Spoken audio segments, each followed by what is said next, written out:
On an early April morning in 2004, two boys in Washington State were the first to arrive on the scene of one of the largest mass whale beachings in United States history.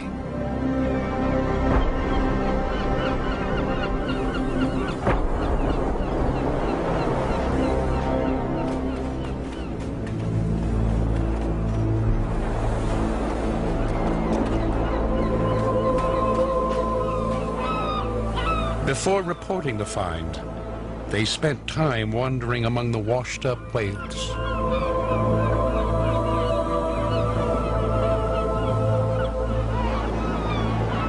One of the boys had a camera phone. With it, he filmed the site of the mass stranding and noticed something else. Something he thought looked strange. Something that didn't look like the other whales.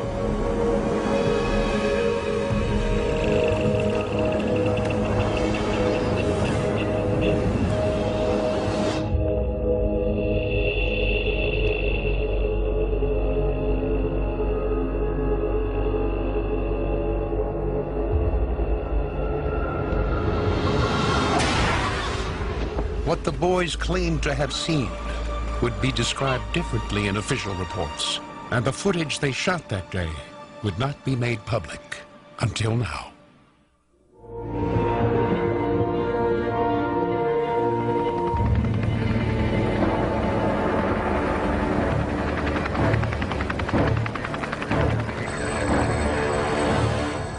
The beaching the boys reported numbered nearly 50 whales of different species.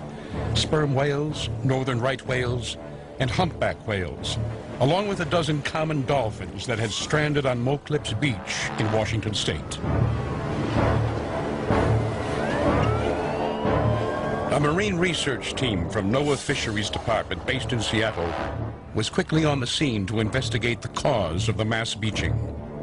Heading the research was respected marine biologist Dr. Brian McCormick. In 1999, McCormick had published a landmark study that linked mass whale beachings to experimental Navy sonar weapons testing. It led to the program's suspension in 2000.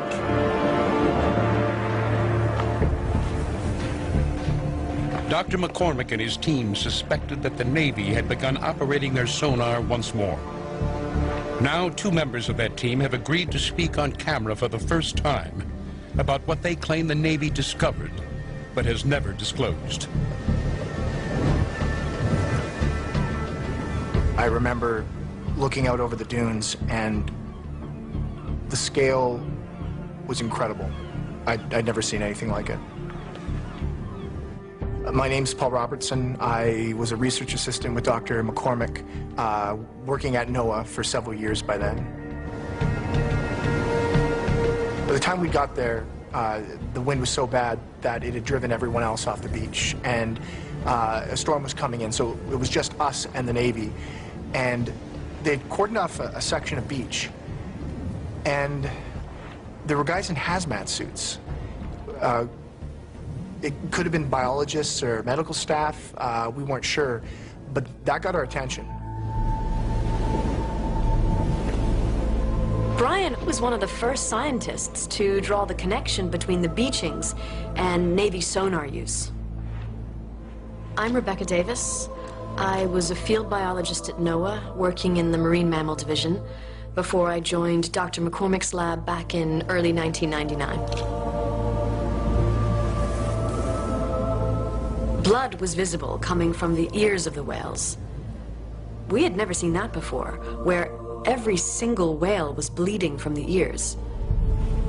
That meant they all suffered some kind of trauma. What that was, we could only determine after we examined the organ tissue. We packed up as quickly as we could. I wanted to get the heck out of there. It was like getting sandblasted. But Brian wouldn't leave. He wanted to get as many samples as he could because he wanted to know what the Navy was doing out there.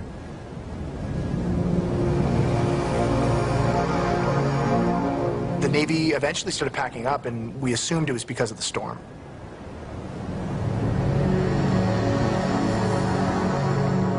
After the Navy left, we went down to where they'd been working, and none of the animals had been cut open. They hadn't been autopsied. We had no idea what they would be doing down there. In prior beachings where the Navy was implicated, the NOAA team found whales that had died from suffocation injuries. It is believed that loud sound of the Navy's sonar scared the whales into the shallows, where they stranded themselves. Without water to support their massive weight, the whales' internal organs collapsed, slowly suffocating them. That's what the NOAA team expected to find in these autopsy remains, signs of internal organ collapse. They found something else instead. When we looked at the internal organs in the tissue samples, we saw that the organs hadn't collapsed. They were obliterated. Tiny circular lesions had formed in the tissues. Slide after slide, we were seeing the same lesions in every sample. We had never seen a beaching where every single whale had this kind of trauma. Those slides were evidence of catastrophic impact injury. Impact injury caused by what we believed was a new kind of Navy sonar. A sonar blast that now does more than just scare whales. It kills them. Well, Brian realized that we didn't need the tissue to test our theory, that we had the hydrophone arrays. NOAA has these arrays on deep-sea buoys that record audio, marine life, seismic activity. And there was one of these buoys was very close by. So we know it was likely that we had recorded the whole event. The sonar blast, the whale reactions, everything. Well, first there was the sound of the whale vocalizations, which we expected. And then there was what we now understand to be the priming of the sonar weapon.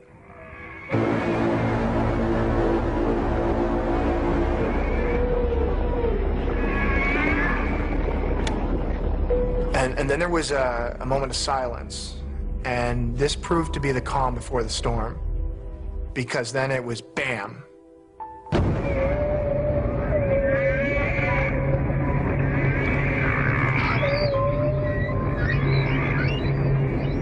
And it was pretty awful to listen to.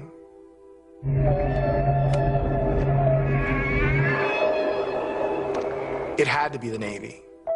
I mean, it could only be the Navy. Brian was so preoccupied with cataloging this sonic blast that he almost missed what else was there.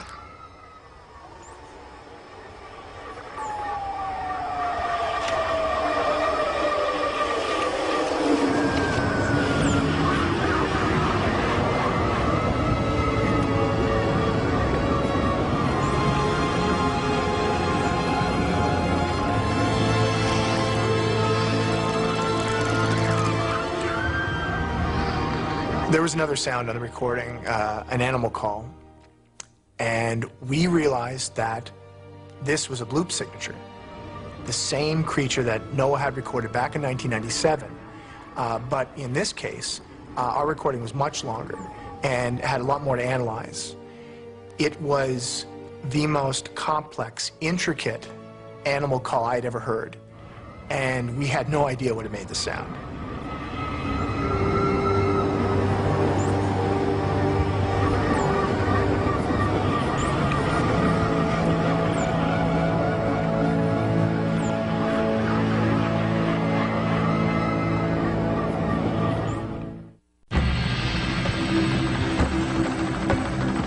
In the months following the stranding in Washington state, the NOAA team responded to a sharp increase in mass beachings along both American coasts. Similar mass beaching events were being reported all over the globe.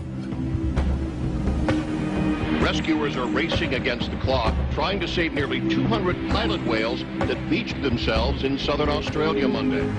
这条长9.7米的抹香鲸，体重超过5吨，年龄在2到3岁，雄性。6 bottlenose dolphins also beached themselves, something scientists say is very uncommon. This is the 4th incident of its kind in recent months in the same part of southern Australia, and scientists really don't know why it's happening. This was happening all over the world, so now we're following beachings elsewhere. We alerted marine agencies to what we discovered with the sonar blasts. And we begin hearing about other things. Reports of bodies washing up with the whales. Rumors of something else washing up with them. And in every case, there was always authorities on hand to control the scene.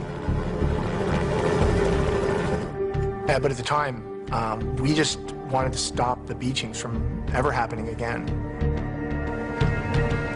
In some of these events, not only were there reports of bodies being found, but something else. NOAA had been tracking this mystery for years. Fish caught in the open ocean with spears in them. Now they were being found washed ashore with the whales. In NOAA's archives is an interview with a German fisherman who had his own experience with this strange phenomenon. My name is Hans Bauer. My name is Hans Bauer. I grew up in the fishing port of Sassnitz. I've worked my whole life as a fisherman.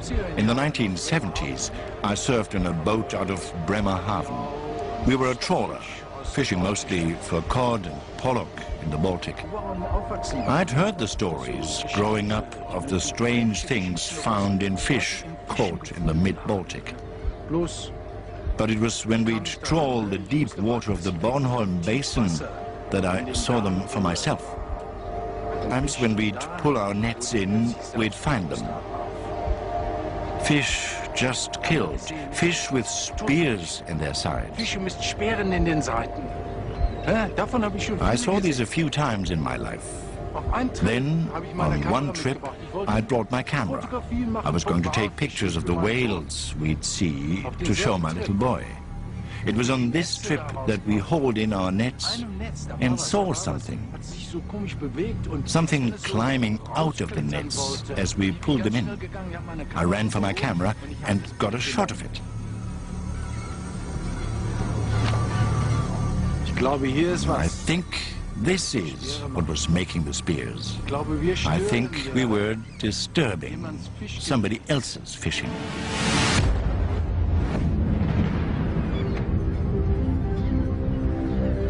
We petitioned the Department of Defense for information, and we sought injunctions against the Navy, but it didn't get us anywhere. The Navy claimed that they were merely studying the anomalies, that they weren't the cause of them. We continued to build profiles of these events, and we went over the one thing we did have, which was the recording. We listened to and analyzed this recording I don't know how many times, and we made comparisons with whales and dolphins. Dolphins have an incredibly elaborate repertoire of sounds. Humpback whales have songs so complex that they even have rhyme. But this thing, to our ears, sounded much more intricate, much more advanced. There was more material. There was more to study on this recording than the original. And we thought we had a reasonable chance to crack the code, but it was still beyond us. We needed help.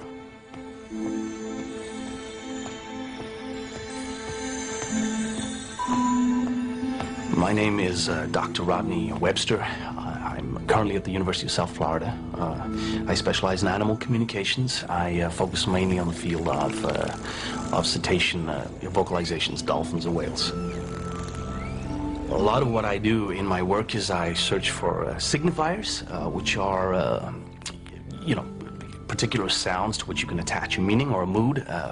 You and I would refer to them as words. So they're words for dolphins. Over the past several decades, we have assembled over 600 signifiers for whales, and with dolphins, we're just starting to scratch the surface. Over this entire time, however, we have not established any kind of significant patterning that could be understood to be a language. What's so interesting about the 2004 recording is that I could identify literally hundreds of signifiers and arrange these into recognizable patterns. We had not gathered this kind of information in the previous 30 years of studying dolphins and whales.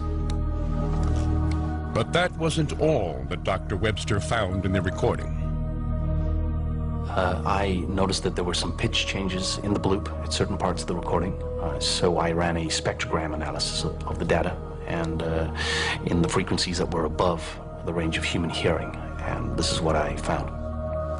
This is it at original speed, with the whale sounds removed. I then slowed the recording down into the range of human hearing. Here it is at 1/3 of its original speed. That's what you get.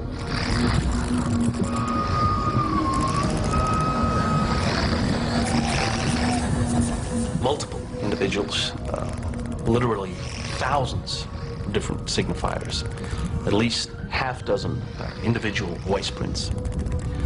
So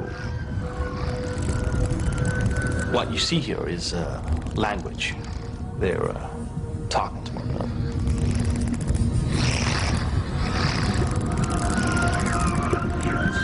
At the time, the greater complexity revealed in the 2004 bloop recording did not lead to new theories from the NOAA team about its origins. But now Dr. Robertson believes that it should have led them to an old theory, a theory about human origins. It's a theory about us, really, about where we come from. And I know it's always been controversial, but now I think there's really something to it. The sound on the recording may have its origins far from the North Pacific, echoing back deep in time and across the other side of the world.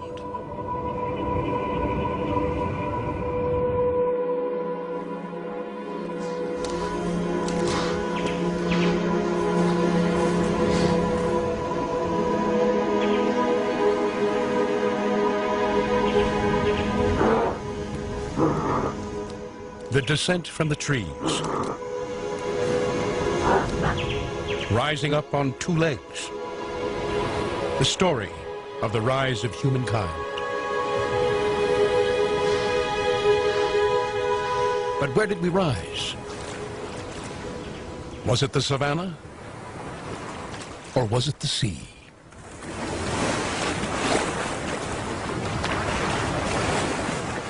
Some scientists believe our ancestors left the forest for the sea.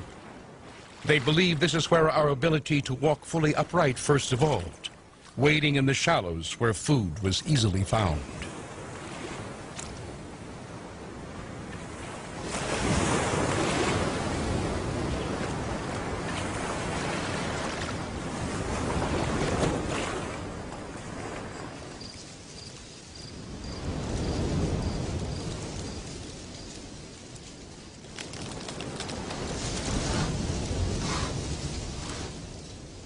The trees had been our cradle, but now we would be shaped by the sea.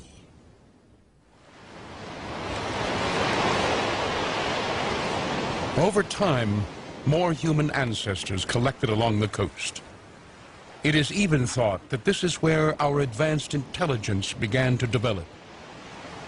Brain-building nutrients like iodine and fatty acids were abundant in the crustaceans and shellfish that could be gathered here. A time of plenty and a time of peril.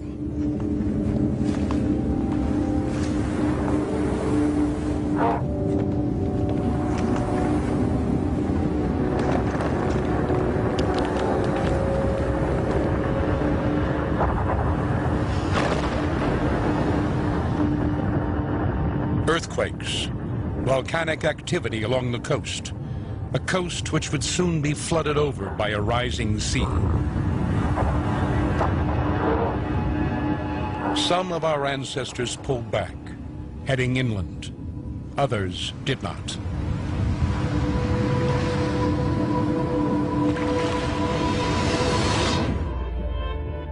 The ability to walk upright on two legs, and a highly developed brain that depends on nutrients found in the sea. These traits and others are claimed in support of a theory of human evolution called the aquatic ape theory. It suggests the striking differences between humans and most other land animals stem from a time when our distant ancestors lived at least a part of their lives in the sea. We can control our breathing at will, like marine mammals, and we can hold our breath longer than any other terrestrial animal. Trained free divers can stay down nearly 20 minutes, almost as long as a dolphin. Evidence of our aquatic past is still a part of our present. Human babies instinctively hold their breath when immersed in water. Unlike nearly every other land animal, we are practically hairless. Hair creates drag in water. And just like other marine mammals, we are born with insulating fat distributed throughout our bodies. This keeps us warm in water.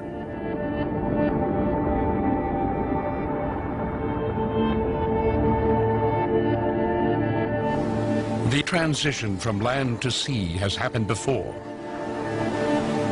Whales, like these orcas, evolved from a wolf-like ancestor millions of years ago.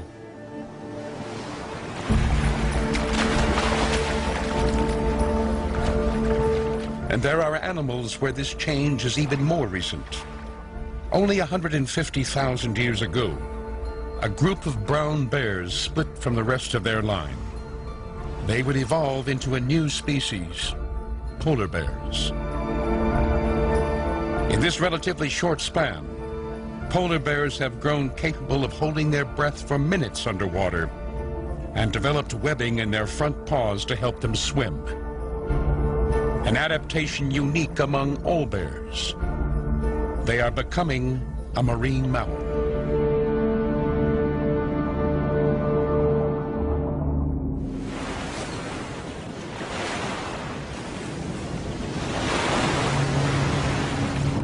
If our distant ancestors spent time living in the sea, is it possible that one group split off from the rest?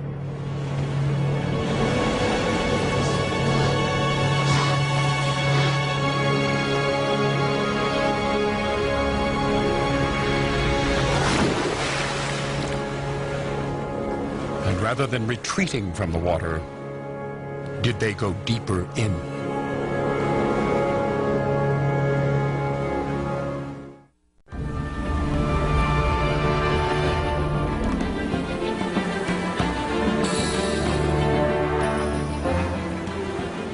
We detailed every stranding that followed the Washington State event, trying to establish a pattern of naval involvement.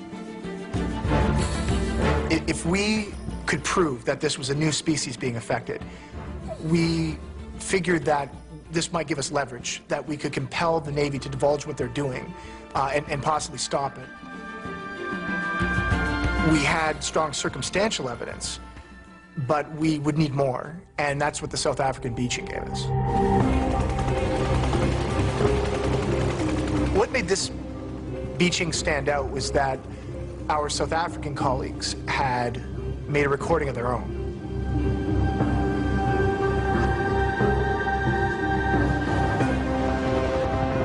Well, we of course had heard of the work of Dr. McCormick.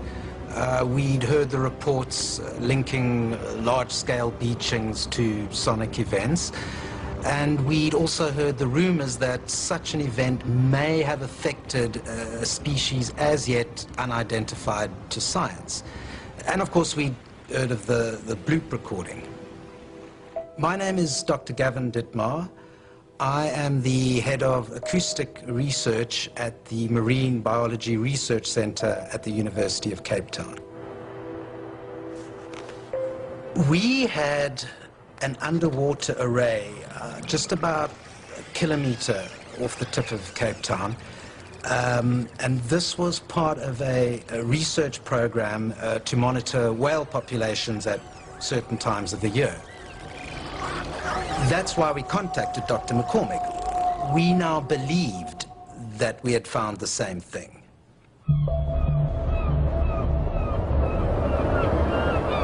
When we heard that recording, we immediately accepted an invitation to make a research visit.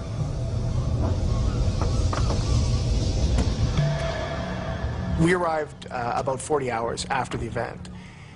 And again, we weren't the first. Other official investigators had already come and gone.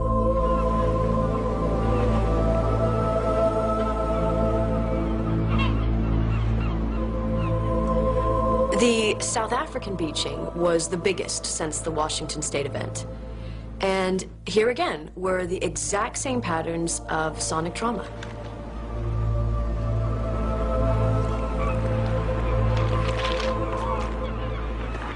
What was different in South Africa was the recording itself.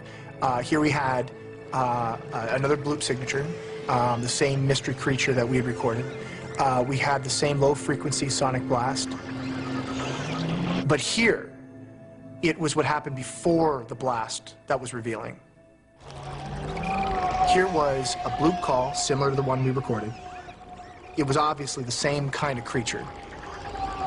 And this time, there was dolphin chatter on the recording. Not surprising, dolphins are in these waters and they get stranded in these events as well. But here, there was communication. Back and forth communication between our bloop creatures and the dolphins, which made us think, is it a dolphin? Is it some new species of dolphin? And from that point on, that's what we thought we were looking for. Again, we petitioned the Navy. We made inquiries of the South African government to see if they were doing joint exercises with the United States Navy. And again, nothing. We were almost finished in South Africa. We'd confirmed this stranding was due to a sonic blast, and we now had 2 of these events on tape. We thought this new evidence would finally compel a hearing about what was happening. But then Dr. Dittmar wanted us to confirm something else. One of the Coast Guard guys rang it in. Thought it would be of interest to our department. It got caught in one of the nets here at Fishhook. My guess that it came to feed on the whale carcasses after the stranding.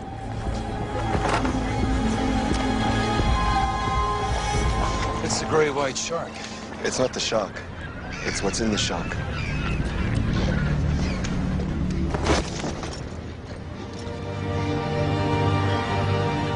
It was a mess, and it smelled pretty terrible. There were parts that looked like they might have been from a dolphin, parts that looked like they're from a seal, but no seal or dolphin we'd ever encountered. And there were other body parts too. We had no idea what we were looking at, but we thought right away, jackpot. This was something new. This was a new species.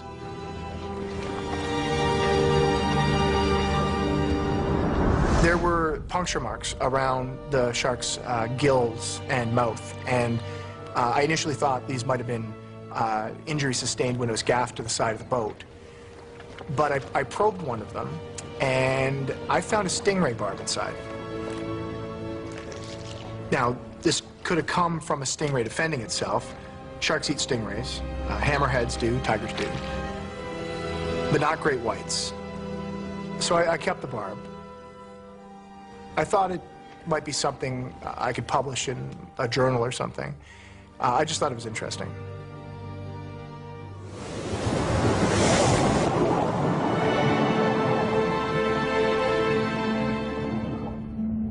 A million years after entering the water, the aquatic apes would have radiated out along the length of the African coast.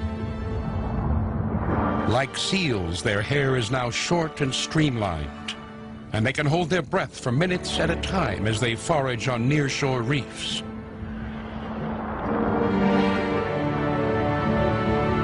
They haven't severed all ties to land.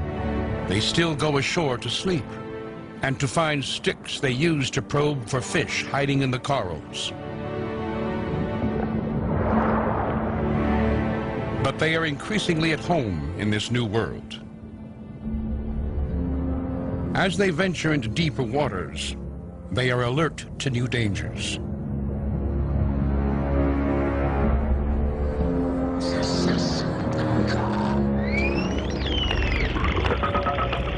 they have found an ally with a common enemy.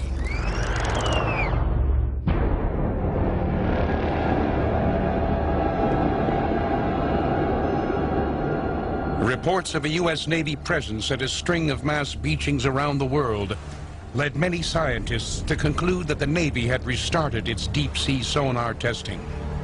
It is a charge supported by testimony from individuals who claim to have been involved in the program. I was part of a team that designed the first weaponized sound devices used by the Navy. The goal was to develop a long-range weapon that neutralized a target underwater. What the Navy had developed was an underwater resonator, a device that could generate tremendous blasts of low-frequency sonic energy. Designed to penetrate pressure hulls of submarines nearly a mile away, the damage it would inflict on an enemy crew is described exactly like what NOAA investigators found in the bodies of beached whales. Basically, it would rattle their internal organs so violently it would cripple them. However, the Navy soon began experiencing problems with the devices. Not long after the initial field testing, the Navy started sending the devices back. They were being damaged in the field. I mean, this seemed impossible. Because the way the resonators work is that a dozen of them is strung out on a long cable line, hundreds of feet deep. They're in sealed, waterproof housings, able to withstand intense pressure. So how could they be damaged? When we looked at the return units, we saw that the external housings had been tampered with. Something had physically pulled them off. I mean, none of us knew what to think. What the Navy was requesting, what we were being asked to do, was to proof the devices against something that was physically pulling them apart. Something that was pulling them apart in the middle of the ocean.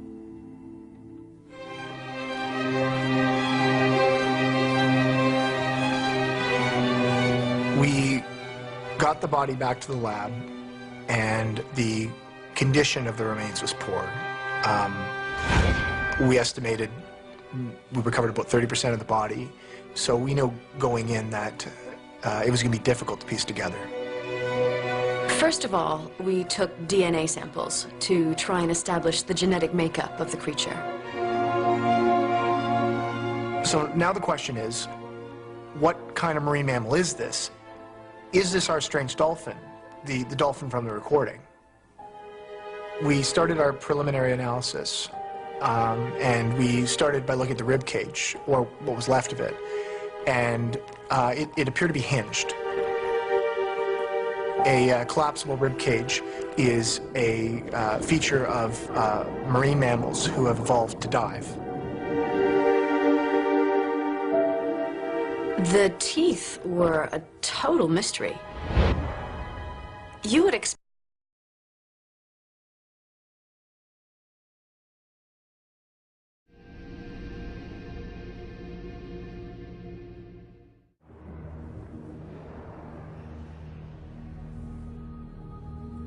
These sandstone caves once looked out over a tidal bay some 30,000 years ago.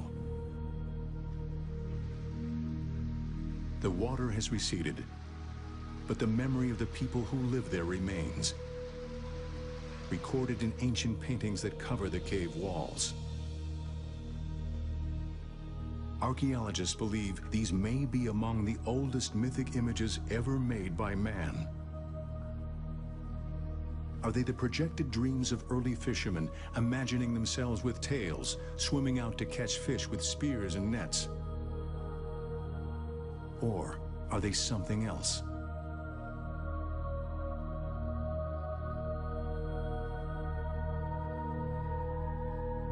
Early humans fought savagely over hunting and fishing grounds. Force was used against rival tribes and against any other competitive threat to a valuable food source. Could that be what these paintings depict? Could these paintings be a record of mankind's conflict with creatures that are now relegated to myth? Did we drive them into extinction? Or did we drive them into hiding?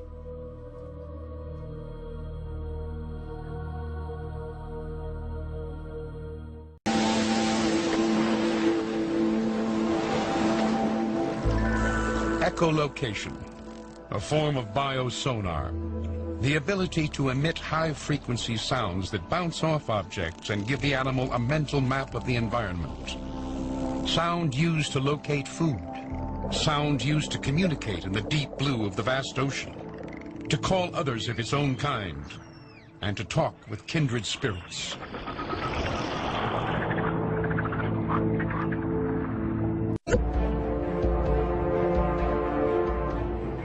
The creatures and the dolphins call to one another. Call one another to the hunt. The sardine run. Almost every predator in the ocean will converge on a miles-long caravan of migrating fish. But only two work together.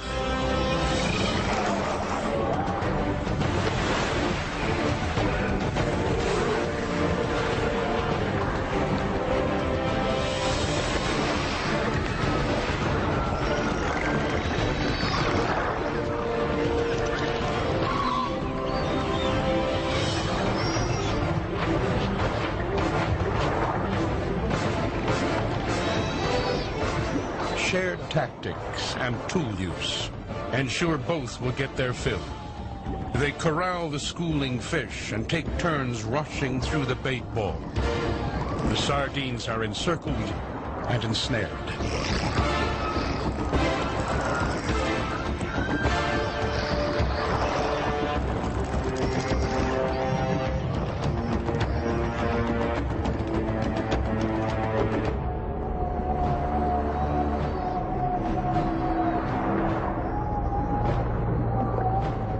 Every member of the pod takes part in gathering up the fish before heading back to the shallows with the dolphins, where together they share in the spoils.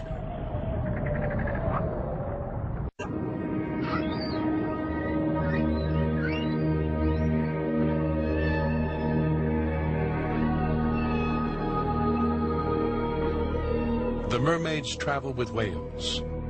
They travel with a new member of their pod. It will be his first trip to the northern feeding grounds. Whales offer protection from orcas and open ocean sharks. And females with young can draft off them, conserving energy as they swim up the long length of the Pacific coast.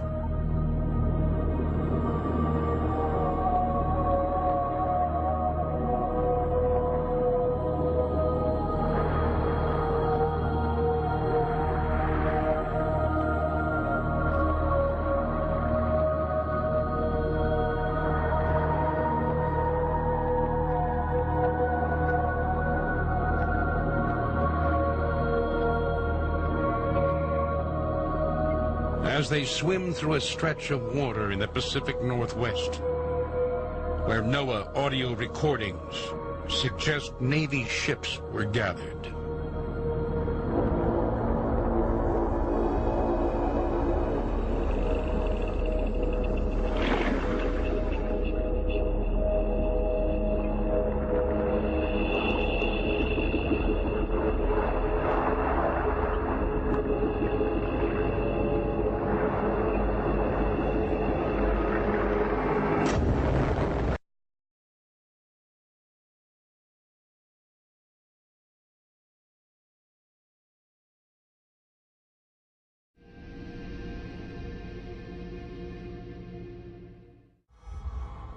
In some of these events, not only were there reports of bodies being found, but something else.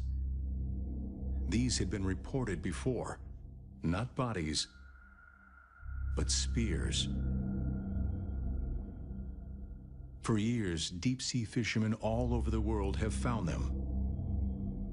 Found them in fish, caught in the open ocean. German news archives contain an interview with a fisherman who had his own experience with this strange phenomenon. Mein Name ist Hans Bauer. Ich bin im Hafen von Suttridge aufgewachsen. Ich bin schon ein Fischer mein ganzes Leben. In den 70er Jahren aus Bremerhaven haben wir Kabeljau und Stockfisch aus der Baltischen geholt. Wo wir am Aufwachsen waren, haben wir öfter so Geschichten gehört, komische Geschichten, auf was Leute in Fischen gefunden haben. Ne? Bloß, ich kam nicht daran. Ne? Ich musste warten, bis ich wirklich auf Tiefwasser in dem Bernhole war. Und da haben wir gefischt und da wurde ich plötzlich selbstbewusst darauf. Da haben wir gesehen, tote Fische. Fische mit Speeren in den Seiten. Davon habe ich schon viele gesehen. Auf einen Trip habe ich meine Kamera mitgebracht. Ich wollte Fotografien machen vom Walfischen für meinen Sohn. Auf denselben Trip, wo wir die Netze da rausbrachten. In einem Netz, da war was, hat sich so komisch bewegt und als wenn es so rausklettern wollte. Und ich bin ganz schnell gegangen, ich habe meine Kamera geholt und ich habe das Bild genommen. Ich glaube, hier ist was die Speere macht. Ich glaube, wir stören hier jemands Fischgebiet.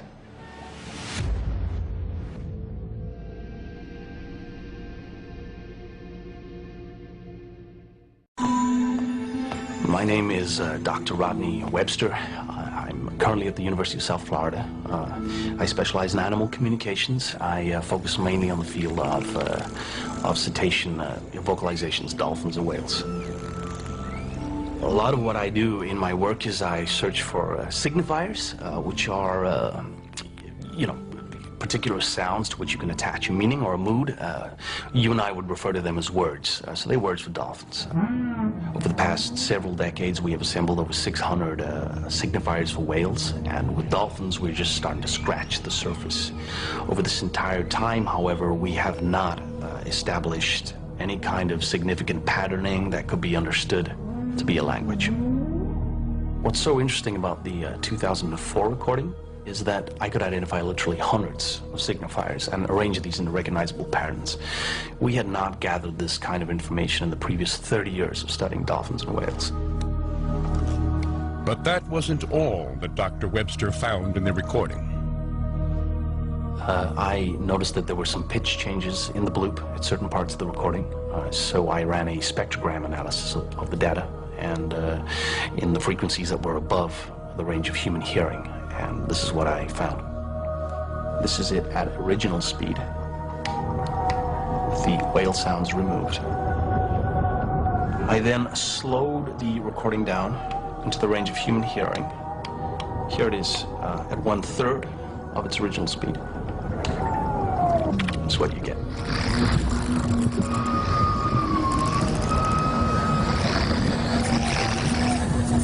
Multiple individuals, literally thousands of different signifiers, at least half a dozen individual voice prints. So what you see here is language. They're talking.